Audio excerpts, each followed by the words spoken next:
Thank you so much for joining us today for the workshop of Julia Gohlke, the Angel Mama ABC.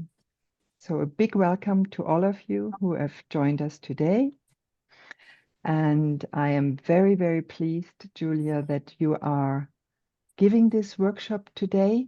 It's so important. The Replacement Child Forum invited you, and we are so pleased from the Replacement Child Professionals.com as well.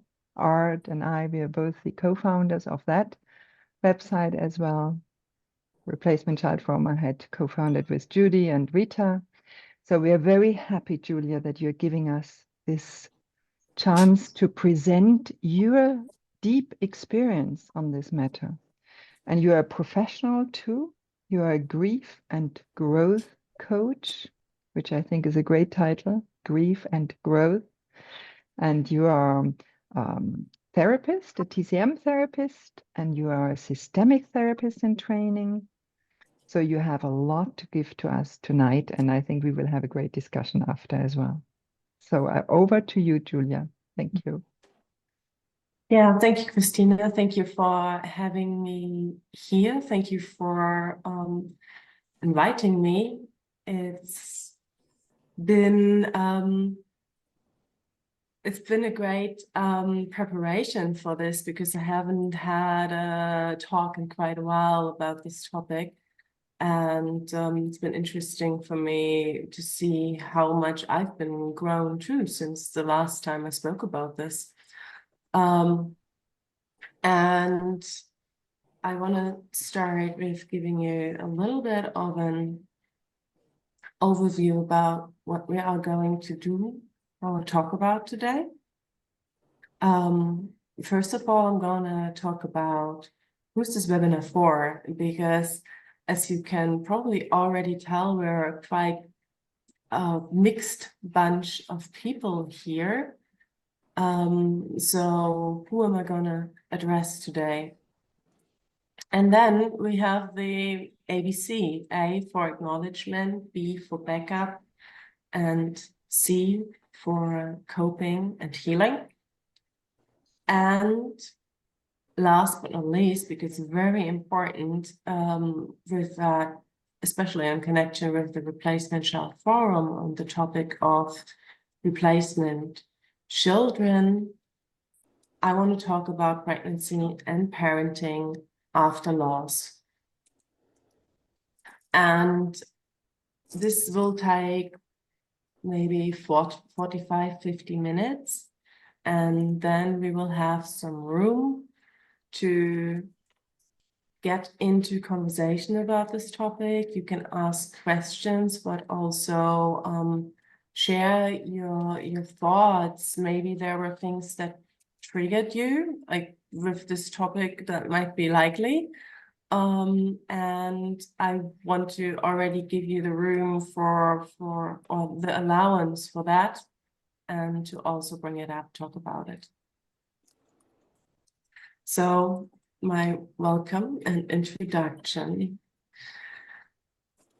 Whenever I start preparing for a webinar, for a talk, or for a workshop for bereaved parents, or for those who support them in any way, of course, I wonder what I want to say, and not because I have nothing to say, but because I'm asking myself, what is the main thing that I want you to know? Because there are so many struggles that parents who experience the loss of their baby, the loss of their child, go through, that would need to be addressed. And 45 minutes, 50 minutes, well, we won't address everything, of course, today. So on the one side, I want you as parents to know that you're not alone with those challenges and with the feelings, with the thoughts. And on the other side, I want the people around you that almost never, in most cases, don't intend to hurt you, stop doing it by accident. because they can hardly imagine what you are going through, what you went through. So again, this brings up the question, who am I talking to today? And the headline is saying Angel Mama ABC, because from my experience, a lot of bereaved parents are drawn to me and my work because they relate with my experience as a bereaved mother, and they are looking for a professional supporting them who can relate despite knowing that we are all individual with individual experiences. And also, so I know a lot of parents are drawn to me and are coming here. So I'm very sorry for those of you who have lost a child, have lost a baby. And I wish we would have met under different circumstances. Today, in my presentation, I will specifically speak to you. And if I say to you, I also mean all the dads. I know that we are not having bereaved dads here as far as I can see today, but dads are, of course, grieving too. And I believe oftentimes they are struggling with the feeling of being alone, even a little bit more than mothers. And I want to acknowledge that because I think it's often harder to show up for events like this and show their vulnerability, their hurt. And at the same time, I want to acknowledge that for all of you, because it's a difficult topic and it screams for avoidance. A lot of times it's easier to run away. It's easier to not address your grief, to not address your loss. And if you're here because you're a friend or a relative or you're a professional supporting people in grief, I also want to acknowledge you and thank you and say how grateful I am for you that you're here. And want to understand and support those who have lost a child better. So if you're here because you're a replacement child, I find that even is not the right word. I want to thank you too, because I know this is a difficult bridge that we do here, difficult conversation to have between those both ends, and both receiving parties of that loss. And I think it can be triggering to talk about replacement children when you have lost a child. And on the other side, it can be very triggering to talk to parents who have lost a child and seeing their perspective when you're a sibling of a child that died. Okay, so after this introduction, let's get into this. I'm talking about the ABC of loss or of navigating life after baby loss, because for me, the things that I'm going to talk about are some basic things, because as I said, we can't address all of it today. So my A is for acknowledging and allowing what it means to be an angel parent.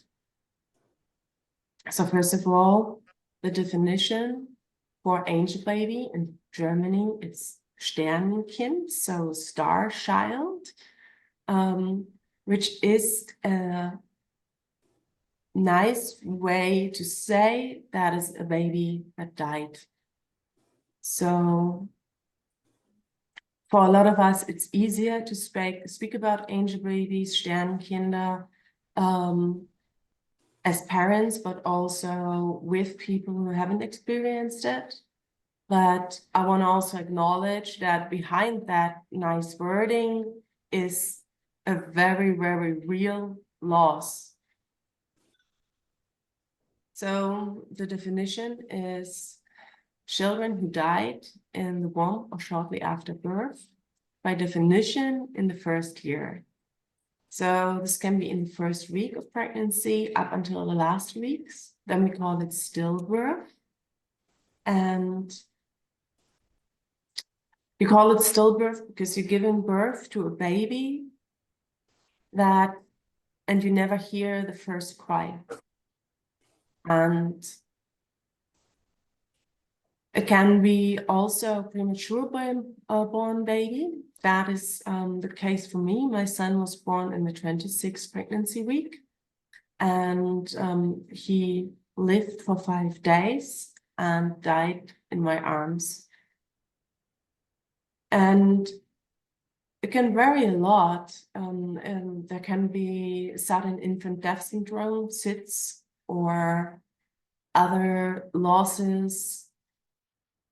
And I also want to acknowledge you when you're here and you're not according to the definition of angel baby or angel parent, angel mom, because we share so many similarities in the loss and in the grief that I'm not giving this definition to exclude anyone.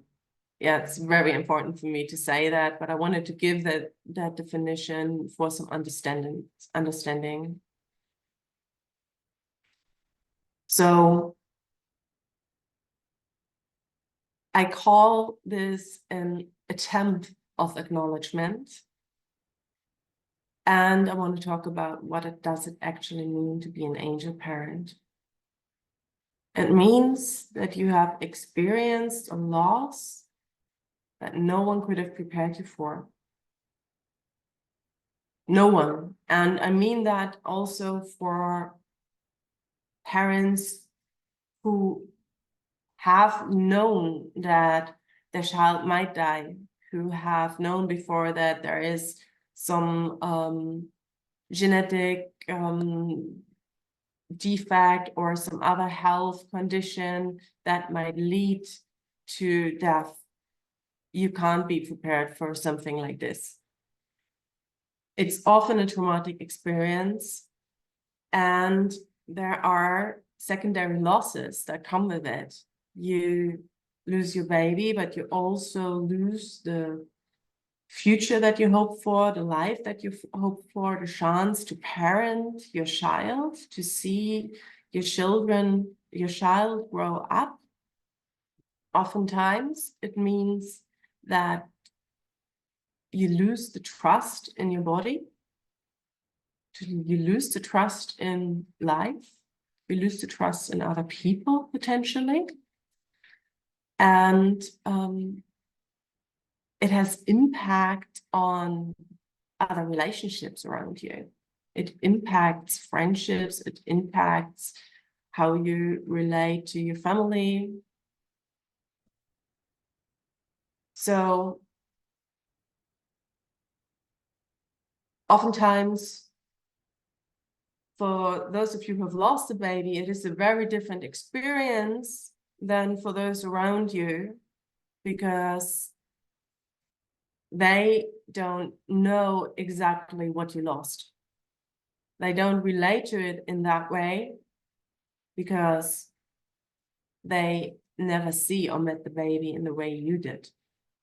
So that's very specific for stillbirth, for a really early losses during the pregnancy, or for example, also with premature babies, where a family and friends have actually in real life never met the child you lost. And for that reason, it's even harder for them to grasp your grief than with other losses that other people maybe have experienced similar, and they can relate to you better. So why am I putting this together in such a horrendous list of things that potentially challenge you or someone after losing a baby? Am I doing it to scare anyone, scare you? I'm doing it because we often underestimate the impact of baby loss, because we still think it's only baby loss. As if the smaller the being, the smaller the impact of the loss. And I learned over time, for me, it's 8 years since I lost my son. Actually, he would have his 8th birthday in exactly 1 week. I learned that in reality, the impact can be much bigger than when we lose an adult person, let's say our parents, when we are adults. And I put 2 side notes here that I thought were important enough to write them down. Side note 2 relates to this. I don't want to minimize other losses, or pain or grief or trauma or life experiences. I think we all deserve and shouldn't compare. We all shouldn't compare those things. And we all deserve to be seen in our individual pain and life experiences without needing to compare them. I'm saying it though, especially because people who experience the loss of a baby often are not seen and not understood. And side note 2, while painting a very black picture here, I've also seen and experienced that while grief and trauma are processed, so not ignored and pushed aside, many people who experience a traumatic loss also experience something like post-traumatic growth and find a way to give their life a new purpose or a new meaning. So I just want to put that as a side note, so we don't think it's only that dark side. To understand the impact or the idea of loss, I brought this little quote of a song that I found after I lost my son, which describes the questions that we're asking ourselves as bereaved parents quite well. This is just a little snippet of it. Who would you be? What would you look like when you looked at me for the very first time? Today could have been the first day of the rest of your life. So when you really want to cry and sob, I recommend that song. It's really good for that. And I've written down here, it's called Gone Too Soon by Daughtry. So I gave you this introduction with the really black picture of grief and loss, with the really dark side of it, because that's part of acknowledging and allowing. It's allowing yourself to see everything that you're going through, or you have been going through, or other people are going through when they have experienced such a loss. That means also that you allow yourself to grieve, to mourn, to heal, and potentially to grow. And that's a big thing, and it needs time. And in my opinion, it also needs support. I couldn't have done it without support, and it wasn't easy to find the right support for me personally, individually. But one thing that I've learned is that time doesn't heal if you avoid your grief and your pain and your loss. And trust me, I tried. I really tried to make that work by moving countries and doing fun things. And that was great. And the grief was not gone because I did that. And time does not heal if you avoid making meaning and transforming grief into love. And it does not heal if you avoid the pain and the loss. But at the same time, it takes time to heal and patience to heal. So that's potentially where that saying time does heal all wounds comes from, because it doesn't go overnight, even if you are trying very hard to now heal and process your loss. So I'm going to move on to B, which I found very important. B is for backup. Backup is just a different word for support. And I divided it into 3 different types of support. We have friends and family, we have community and professional support. And I want to talk about friends and family first, because I really encourage you, if you lost a child or if you are supporting someone, to help them find different people for different things. There are people in your life, in your daily life, in your family, between your friends, that are probably awfully terrible in holding space for sadness and grief. And honestly, that was really difficult for me personally, and I know it is very difficult for my clients. And what helped me and a lot of my clients when I share it is to realize that people have different strengths. And some people might be the right people to go to when you need some distraction, when you need someone silly around you, someone who isn't good at listening, but can make all the fun in the world. If you are in the right position and you seek them out, that might be a good friend to have around. And on the other hand, there might be friends who don't listen, who are not able to be there for you when you're sad, sit with you, but they will be the first ones to help you by cleaning your house, by bringing over some food, by taking care of other children that you have around. And I think for me, it was a game changer to see that, allow it, and acknowledge it. And don't push those people away during the most difficult time.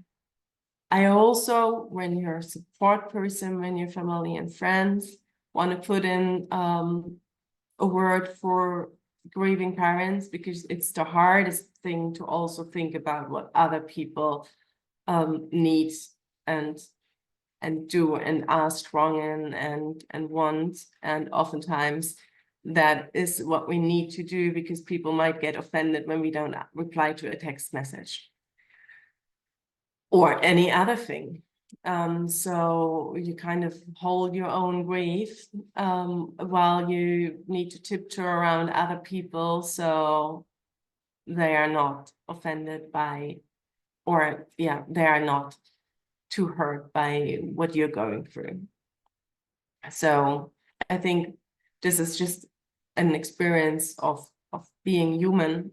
I think on both sides, it's very difficult to cope and deal with this situation. So just want to say that if we can cut each other some slack and give each other some grace and allow each other to be who we are, it might help.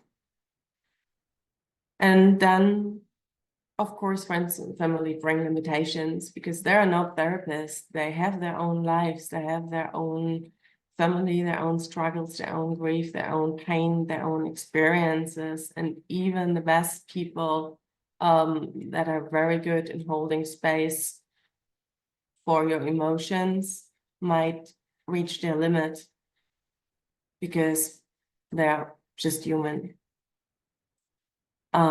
So that's important to keep in mind. Also, some people might tell you things that are not helpful, like you need to be over this now. You might tell this to yourself. So if you are telling yourself you need to be over grief after 1 year, or there's a finish line, or anything like that, if you find yourself thinking that, I know it's not easy, but stop it. It's not working like that. You can't put a timeline on grief. And no matter what people around you tell you about this, please try to not tell yourself. And when you have the capability, let them know that you learned that there is no timeline for this, and that you might need their support even, quote unquote, even after 1 year, even after 2, 3, 4, 5, 6 years. And if it's not support, then maybe understanding is the best support they can give you. Now, the second support I want to talk about is community. I found community very helpful and at the same time very limiting.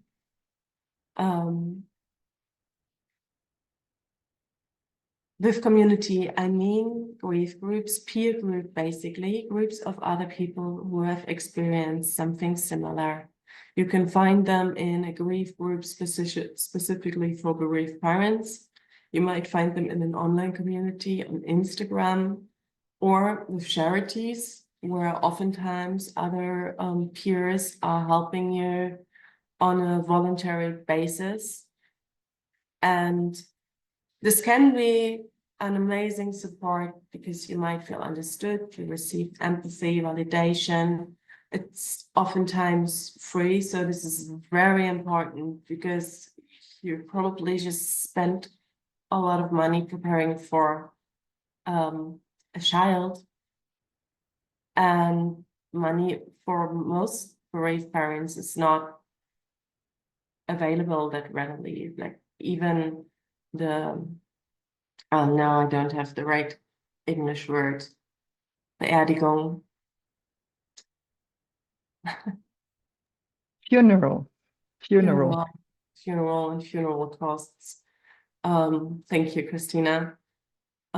Is very challenging, for not just for the emotional reason, but also for the financial reason, because you spend a lot of money when you are pregnant and expecting a child. So there are many advantages in those kind of community groups, but they also have possible limitations. And what I experienced there, as for myself and for my clients, is that it can be very triggering to hear so many loss stories. It can be re-traumatizing to hear in detail every other story of loss of other parents that you meet. It can be also a thing that helps you processing, but that's very individual and sometimes also depends on where you're at in that journey of healing.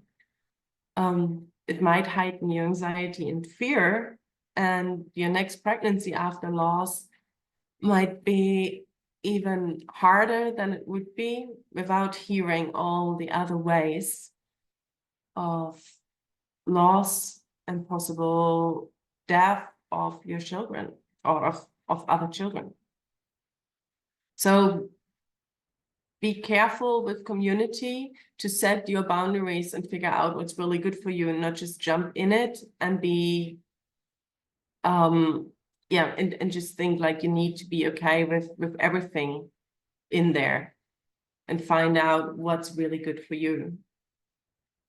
And I put down, and I wanted to share with you in the chat, I can also do this in the end, a few charities I work with the SANS charity. I think I might do this in the end because it's easier. Oh no, here I can access it. There you go. There are 3 links for 3 different countries. SANS work definitely in the UK and in New Zealand. I worked with them together in New Zealand for a while. And they're really doing a good job. Also having a professional backup, I know there that all the volunteers also have support by professionals. So I can recommend them for New Zealand. I don't know really about how they work in the UK, but I assume that they have similar ways. And for the US, I honestly just Googled and found that that one that I put in there is, right, it's called National Share Art. Seems to be the best. Thanks, Malcolm. SANS Australia. Yeah. Tommy's also in the UK, Kristina. And as far as I know, though, they focus on, and very important, on how to avoid loss a lot, like the medical aspect. Prevention is the right word. And so that's very important. And I think they don't focus that much on the support aspect, but I'm not 100% sure. Yeah, so if anyone else has recommendations, they already started, thank you. Feel free to share them and we can collect that for future webinars or a website or show notes. Okay, and last but not least, in that area of support, and of course, I'm a little bit biased here, but it's therapy and counseling. I believe therapy and counseling and working with someone one-on-one, at least for a period of time after losing a baby, after losing a child, is very important to process the depths of the traumatic loss. And I put this down very neutral though, because I think the advantages and disadvantages can be similar to everything that I said before. You can have the same disadvantages of people who might tell you to just move on or to get, and talking from my own experience and talking from experience that my clients, the women that I work with, brought to me of therapy sessions they had with registered counselors, therapists here in Germany that told them things like, just move on, you just need to go back to work, you just need to go on holidays and have some fun. And while I am seeing the importance of not on top of losing a child, letting your life slide into the nothingness, I also know that you can do all of that and still feel empty, and you're grieving and you're not processing your loss. So that's why I see advantages and disadvantages. And what I tried to do, and I don't think this is a complete list, but I wrote down some questions for you that might help to find someone. And very important, don't give up after one bad experience. This is very important, no matter what you go to therapy or counseling for, or for what reason you go to therapy and counseling. It's as individual as you are. So individual are the professionals as well. So we definitely need to give it a chance again when we didn't feel supported by one person. Or two or three, it might be even more than one. So I've written down and collected those questions. Do you feel heard and understood? Do they know what it means to lose a baby? And by that, I don't mean, have they lost a baby? This can be sometimes something that might help you feel more heard, understood, and supported. Sometimes when they haven't done their own work, it might be that they're projecting all the things that you don't want on you, and they actually can help you less because of their experience.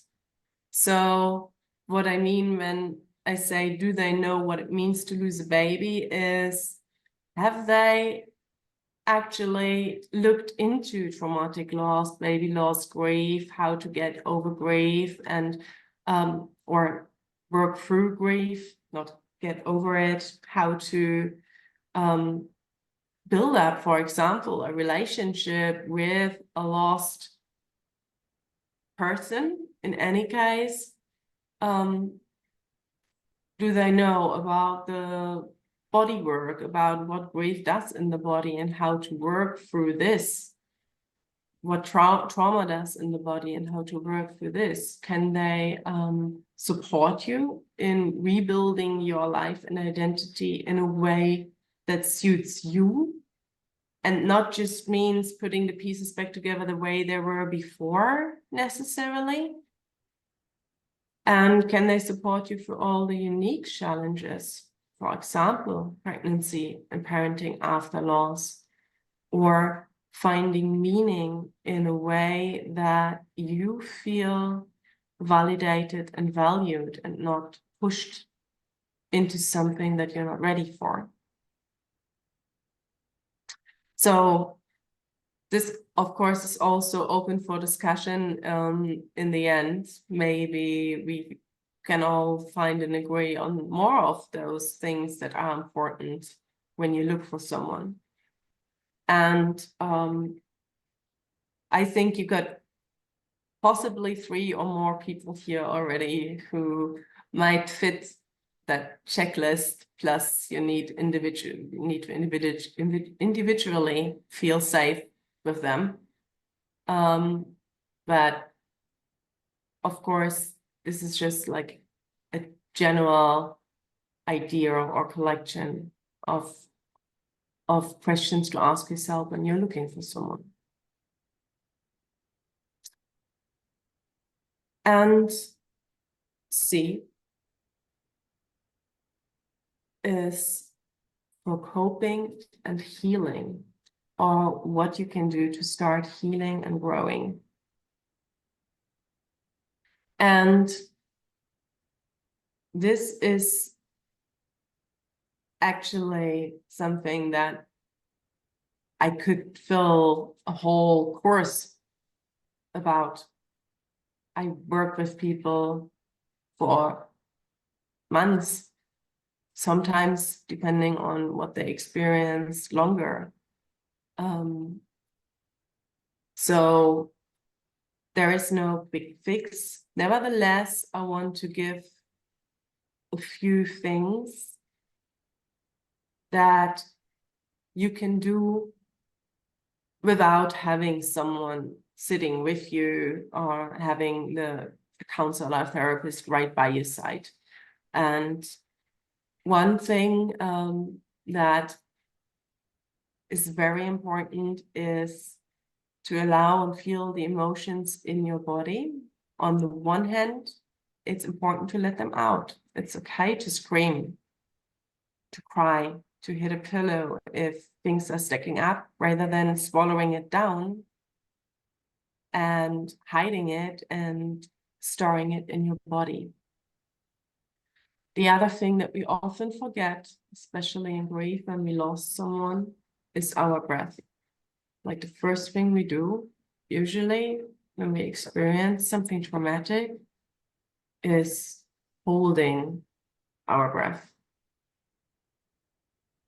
So as simple as it sounds, that's one of the first things I tell all my clients, and all of them get value from it. All of them, when I give this as a homework, like think or pay attention to your breath and recognize when you're holding your breath and start breathing again. Breathe, in the best case, in your belly, breathe deeply and breathe out consciously the emotions that you're feeling, the pain, the sadness, anger, breathe them out consciously. And also, on the other hand, when you experience something that you like, breathe them in. Breathe in when you're feeling love and let it extend in your body. That's one of the things that many people have resistance to at the beginning, and at the same time has the biggest impact once they allow themselves to do it. And the second one is transform your grief to love. We grieve because we love, and it is very important to find an outlet for your love. And I hear every now and then bereaved parents saying things like, you will never get over it, the loss of your child, or it will always hurt as much as on the first day. And it breaks my heart to hear that. I understand it. It took a long time for me to not feel incredible pain every time I was thinking about my son. And of course, when I think about the traumatic part of all of it, that's still connected with the pain, but I don't need to go in there when I think about my son. I can think about him with love by now. And as I said, it's 8 years later and I live and breathe this. So I did a lot of work. But there are ways to transform the grief to love. And that is mostly through allowing the grief to happen. It's through journaling, then allowing yourself to cry, but also allowing yourself to feel the love and the connection. It can be arts and craft. Also, this is just like a tiny list of things that you could do. Finding a place to grieve and honor your baby. That can be, of course, the grave, the cemetery, but can be a completely different place too, that you connect, like a special tree that you go to feel the connection with your baby. Can be a place in your home. I talk about the place in the home again a little bit when we talk about parenting after loss, because there are some things that we kind of can pay attention to if we want to be conscious and aware parents. And I've written down trigger and trauma because I know a lot of people come to me and want like the recipe for how can I stop, or it's so difficult to see babies or other pregnant women. And I wish I could give you that one recipe for not being triggered by that. I can tell you it is possible. Like, I'm not triggered by pregnant women, by babies anymore at all. But I worked through this, and I realized from working with clients, it is a very individual process. And there is not that one recipe, that step-by-step process you go through, and then you're not triggered by that. So especially with those things, but especially PTSD, trauma responses, where you have panic attacks, or you feel anxiety and fear in your daily life, like, get support, get someone who can help you with this. It's very difficult to work through this on your own by reading a book, or without professional support. Especially because I think it's easier to run away, easier to start avoiding it again when it's getting difficult.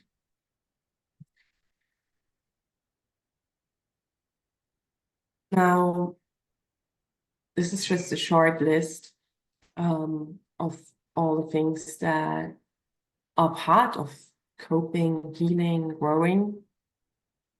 But I want to talk about pregnancy and parenting after loss. I don't know if you can hear my cat in the background. Oh, okay, Zoom cuts it out quite good. Well, there's nothing I can do about a meowing cat anyways. Pregnancy and parenting after loss. Or will other children be replacement children? I find it a very difficult topic to talk about. And I know that even the word replacement child can be very triggering for parents, can be, well, you actually want to run away from it, because of course you don't want to have a child that suffers because of your previous experience of loss. And I also want to acknowledge that it's not just us as parents who might have the thought of being able to heal through having another child. It's something that we hear a lot. I don't know any parent, I've never spoken to any parent who has lost a child who hasn't heard, don't be sad, you can have more children at least once from one person. So there is this perception that we can lose something like our wallet and replace it with another wallet. And the same way we replace one baby with the other. And of course, this is bullshit. Can't find a better word. It doesn't work like that. But the wish to be parent of a living child hasn't been fulfilled. So of course, many of us, shortly even after losing a baby, want to become parents again. Although we know that we can't replace. And I think it's a question that might come up is, how much do we have to think about and deal with after this loss? Like, so many things that come up. So when I talked or first went to Kristina's seminar about replacement children, it was difficult for me to hear about the syndrome from this perspective, especially of the children who have siblings who have suffered too from the loss of a child. I give you the definition of a replacement child. It's conceived or born to replace a child or other member of the family who has died. It's born shortly after a death, a stillbirth, a miscarriage, abortion. It's so-called subsequent child, born as a surviving twin or multiple. It might be replacing a sibling or another member of the family later due to death or disability. And in the context of adoption of a child, it's replacing or being replaced by a conceived child, or in generally being replaced or being assigned to replace someone who's missing or identify with that role. And the important note is that it's not that every child who is born after or is a sibling of a child who died is a replacement child. And I mean, that for me was a moment of, phew, it's not necessarily like that. I'm not doomed. And they are not doomed to be replacement children and to identify as a replacement child. But then the next question was, well, how can I actually help my children, my subsequent children, to grow as an individual, to grow up as their own being? And I put together, with the help of Kristina, a list of things that you can do to support your subsequent children or other living children, even if that might not be always the definition, but the children you already have, how you can support them after you have lost a baby. Because the impact, as you can imagine, no matter what definition we use, can be huge for all of them. And I think all of us want the best for the children we have. And it is very hard when you're going through the depth of grief. So I've written down a few points. We probably can also write a whole book about this. Might be something to think about. But important is to acknowledge and confront the reality of the loss. And this is why I went through this whole thing before. Everything that I said until now, all the difficulties, all the things you're going through when you try to ignore them. This is not helping your other children. As much as we sometimes think when we ignore it, we can shelter them in a way. Children always pick up grief and loss and all those things automatically without us consciously showing it. A very important point, and yeah, a very important point is to be clear that no other child can help you get over your loss. And understanding that in the deepest level, because I think it's not just in this specific case, but I think sometimes in society we get the message that children are there to make your life whole, to make you whole, to make you happy, and to make you a better version of yourself. And I can understand where all of this is coming from. And it's a very, very hard burden to carry as a child, to get this message even unconsciously.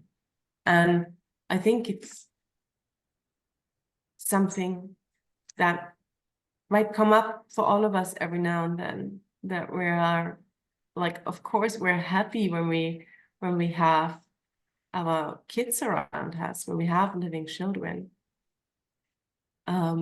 It's just important to understand on the inside that it's not their job to help you to be happy and to get over loss.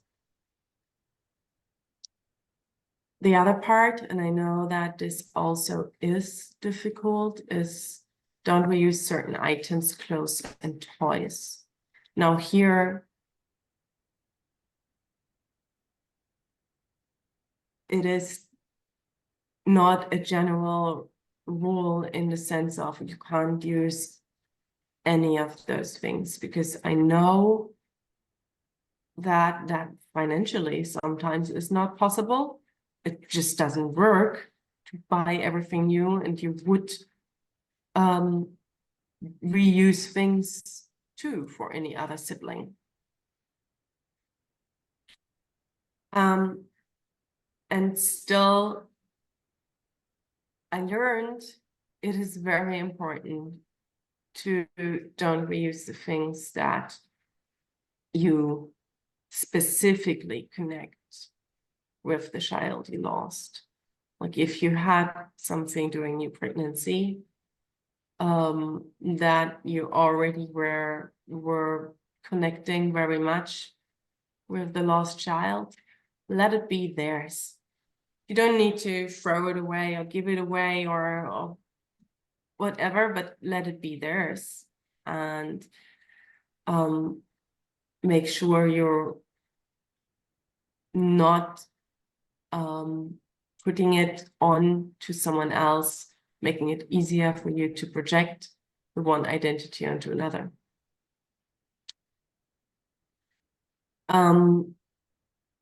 For all of those things, I say it now because I was thinking to say it in the end.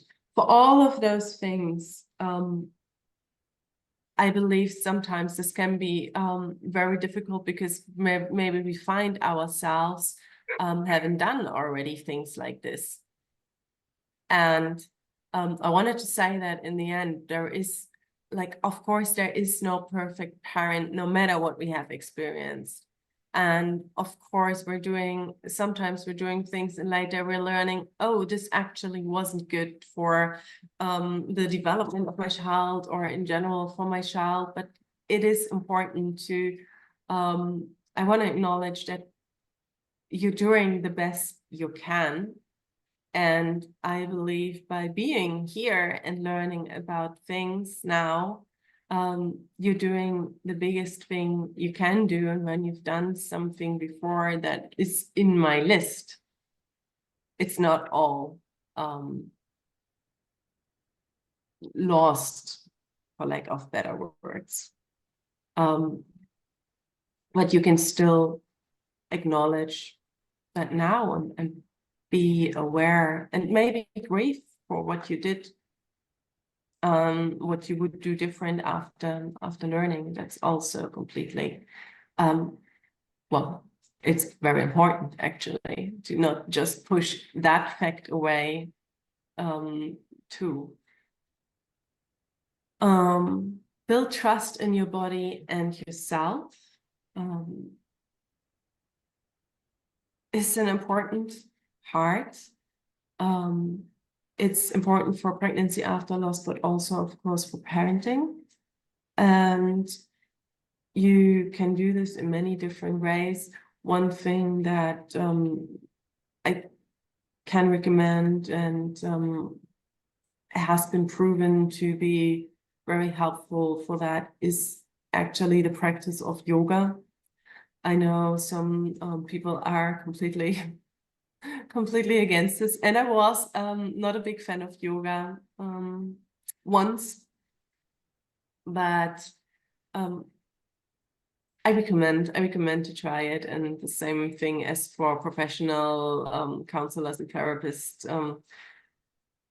As I said before, for them, it's the same for yoga. If you tried it once and you didn't like it, doesn't mean that yoga isn't for you. With any teacher or any practice. So there might be different ways that work for you. But it's also the practice of breathing, sitting with your body, feeling in your body. And it starts with listening to what it needs. Does it need sleep? Does it need rest? Does it need food? Does it need movement? What do you need? What does your body need? Because we oftentimes don't allow ourselves anymore to listen through us personally, and instead we're looking for advice, and before we think what we need, we open Google and search. And I'm not saying that from a high horse, I'm saying that from experience. So it's very important to start checking in with ourselves again. Support your children in developing their own identity. There's one point that I just think is important too. While you build the trust in yourself and your own body, you can help your children do the same. Instead of telling them what they need and what they want and what they might feel hungry for or want to wear, let them build trust in themselves. And that goes along with support your children in developing their own identity very much. And what does that mean? Well, of course, asking them what they need, what they want, where they want to go, what they want to wear, small things up to big things. And it can start in a very young age and goes until we're teenagers and until they are teenagers and are looking for their future choices, or are not looking for their future choices, and we want them to. It's a process, that identity building. And just be aware if you are having any sort of expectations for them to be like anyone else. Be aware of overprotection. I think I don't have subsequent children. I think this will be one of the hardest for me. Not being on the tail of my children at all times, and being aware of them needing to make their own life experience. And if that means falling down, that means falling down and getting up again. And just having that in your mind and allowing those things is very important. I have the time in mind. So be aware of the golden, not have a golden child, which basically means treating them as being very, very special, but also needing to be special, needing to be healthy, needing to be perfect in school, needing to be in a certain way. And always performing like that, kind of conditional loving them. And be aware of survivor skill, which I find very interesting, because of course children sometimes develop that without us ever saying anything like that. And what I mean by when you say be aware of it is notice what they are maybe saying or thinking about the sibling they don't know, or the sibling they've lost. Notice if they might be thinking that if they have lost an older sibling, if they're thinking that you're only get 7 years old, which seems so irrational for us, but in the mind of children, it's something so logical that can develop when you hear about other children who have experienced or who have died. Yeah, let me see. I think this is the end. And I want to open the room for you and give you some space to share what you're thinking. And if you have any questions, I stop sharing. Give me that second. Yes. That's fantastic. Thank you, Julia. Thank you for a very inclusive talk. You touched many, many important subject matters, and I find it therapeutic the way you speak and what you present. So I think I really, really thank you, and I invite you all to pose questions, have comments, join the discussion. May I ask you something, Julia? Thank you for your impressive presentation. It touches me. We're down in Holland. And I was wondering many times with your beautiful inspiration, I didn't hear the word father. No, she did. Oh yes, I didn't. So then I'm mistaking. Apologize for that. Yeah. But I think including what you were telling was just very, very wise and impressive. That the role in the system of the father in everything you're doing, even getting pregnant again, whatever, getting on with the loss, that's one point out of the system. So I think when you're looking for a therapist, I would recommend, or so you did already, sorry for that your husband, the father, is also get in. Because you have to do it both, including what's about yourself. Yeah. What's your experience with that, Julia? Yeah, that's a very important point. And thank you for asking this. At the beginning, I said that I'm speaking to fathers as well. And from my experience, it's harder for them to actually accept support or to even be allowed in their environment to get this support. I think it's like, I think it's a good development. I can see a good development there. But it's still not common. It's often more the mothers who are seen. Yeah. And I agree with you. And I think I actually would like to add that to the next or to my notes for finding a good therapist. That should be something to include. Like, are they willing to work with you as a couple? Are they willing to work with parents, with mother and father separately? Of course, yeah.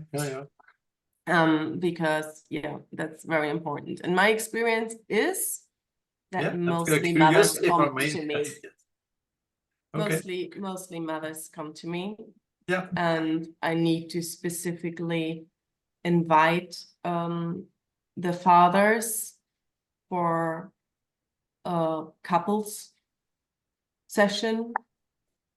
And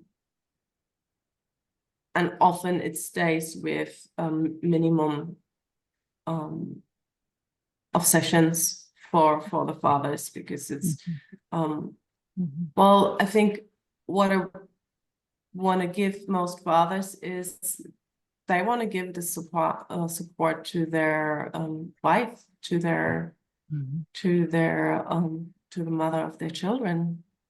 And oftentimes that's why they step back and say, well, you get the support there, and I take my end here. Yeah, I'd like just to add before giving Malcolm the right to speak. It's so important to have the father with you in the grieving work, because I know of many couples that broke because of the death of a child. You know, it's not only for the fathers and the fathers supporting the mothers, it's also for the couple. It's for both. And getting to the feelings which you made so clearly clear how important it is. Malcolm. Thank you for inviting me today, Julia and Kristina, and thank you for that great talk. I had my first baby loss 20 years ago. Listening to you today, almost like recent, I felt like when you revisit that, it's the same. So nothing, I mean, the areas I still question myself. Am I doing that? Is my first mind is the golden child? There is that definitely, and some other elements. But whatever you put there, although my experience some time ago is very relevant, and I question some of them still. And it's such a great way of thinking. I thought the framework you provided. Thank you. And my point was really, I'm a thinker, and then when I think, and I just want to share. I hope this makes sense, but. I also, from my own experience and also reading about this, because I'm still connecting with you, so I really owe to this loss, this graft. I always see this community and the way I meet people, and my research, I studied in my PhD was about perinatal loss. So everything I did and I followed, it really is the gift of that experience. So I really appreciate that. Although, I mean, there's no such thing. I'm glad that happened, but I'm so grateful for what I am experiencing. And going back to replacement children, the following all children replace children.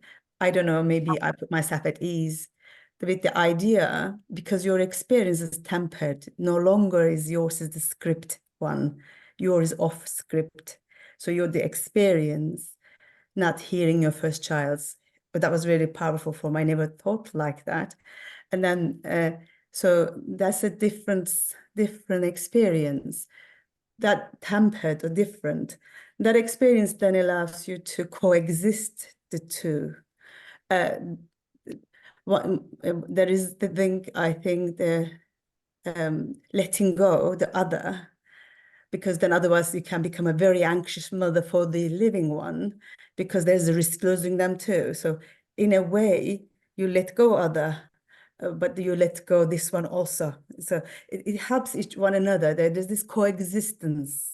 I don't know if can I explain it at the moment, but that coexisting is inevitable. Yours is a coexisting experience. If you can hold it and if you can acknowledge it, and I think from the list you invited us to do allows that coexistence, validating your experience as it is, understanding the loss and the gain. Yeah. And maybe that's something healthy place to invite all of us. I just wanted to share that. Yeah. Yeah, thank you. I think it's a very important aspect, like this coexistence of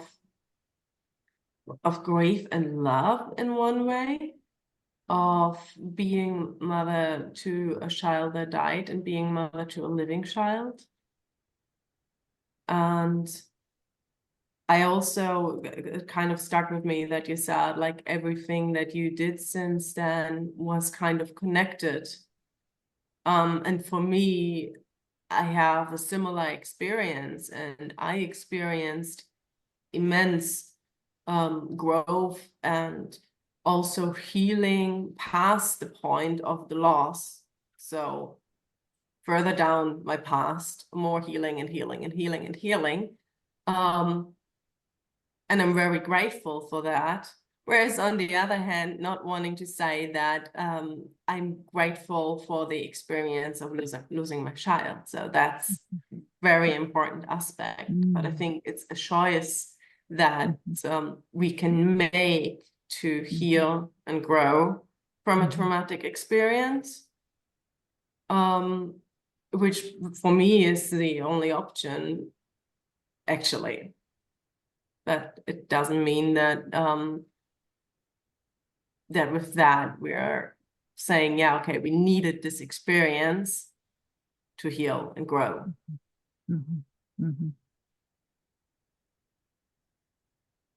It is almost an existential question. I think a basic message you gave was avoid avoidance. Avoid avoidance, yeah. Avoid avoidance. And then I play on that, accept absence. And that's where I find it existential and philosophical, that experience, because it is not running away from the feeling of absence. And when you look at absence and look it in the eye, you find something, you know? I think facing absence can bring you to, I think you used the word wholeness or fullness, you know? There is Melton. I know you wrote a good article on this. You have a great article out there too, actually, on this topic. And I think you made it very, very clear. It's letting go this one and letting go the other one and letting go tout court and finding something in living with absence. It's like silence. Yeah. Hard. Yeah. Oh, again, beautiful words out of Switzerland. And the coexistence is a very wise word for me that I take over now. Hey, this is a beautiful word. Yes. I'm curious, Julia, if you can or want to say, what's about the intergenerational part? So I think you have also got parents. I don't know if they are still alive or past, but there's also something going on with your parents and the parents of the father. So is it possible for you, and yeah, it's possible, and do you want to tell us something about that part of the whole story? Yeah, I've been thinking and researching into that, and I haven't come to my full conclusion about the transgenerational part. But I know that my grandma has lost her first child. It's been a different loss. The child was born with a disability, mentally, physically. I think it was kind of a trisomy, but it wasn't diagnosed because at that time it wasn't diagnosed. No. And she died with 6 years old. After that, my grandma had not after that, actually, while she was living, my grandma had her other 2 girls. So yeah, there was this experience of loss already in my family, of child loss, that we talked about, but not that extent, like not that much of course, I want to say. Well, it wasn't a family secret. No. It was happily not. Yeah, definitely. But my grandma definitely didn't talk about her or how she felt about it or how that was for her. And it must have been incredibly hard. Well, in my practice, I sometimes, not always, because every situation is different, of course. You mentioned it already. Right? It's individual, it's different. But sometimes I was so happy to ask for the grandmother to get in also in the therapy room. Because then we got the women together and it caused an awful new balance because they can offer you also for the next generation, not the experience, only the experience, but a lot of other things as trust, love, acknowledgement. So that's why I'm asking about the transgenerational, intergenerational part of your, but thank you for sharing that. Thank you for that. It's an interesting question. Yeah, I ask that to my client a lot too, and I hear different things. But definitely, I'm not the only one who has experienced the loss of a baby or children in the past in their family, who has that experience in their family. Yeah. Was also very frequent in previous generations, was Yeah, very that is true. prevalent. Yeah. If And we know about it, if we talk about it. And then what can happen is that a child afterwards, and even a grandchild afterwards, becomes a replacement for the child lost earlier. Yeah. Yes. Would the other participants like to ask a question? I encourage you.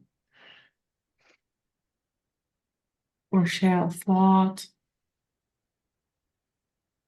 I actually, if there is none coming up right now, I'm not sure if you can do it anonymously if you're not feeling like sharing, but if you can want to put share it in the chat. But it's, yeah, you could put it in the chat.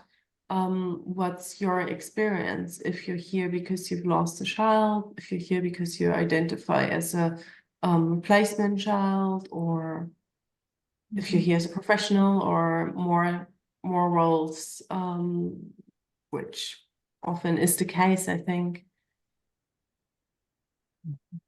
Yeah, so if you want to share that in the chat, I'd be very curious about that, or share with us with words and the video. Exactly. I have one thought while we wait, and that is that I realize that surviving siblings, are just as much in need of all that beautiful understanding and support that you are proposing, Julia. Because it's not only the parents and grandparents, but it's actually the siblings who lose a sibling, you know? And that can have major repercussions in their own lives, and certainly in relationships between the siblings. I've realized that that's a whole other area, and ideally there should be grief counseling for all in a family. Yes. Because they also have the survivor skill, you know, the ones who are surviving, not just the ones that are born after or conceived after. Yeah, that's an important part. I think a lot of parents are aware of that. On the same end, it's also very difficult to find support, because it's a topic that is not that much acknowledged everywhere yet.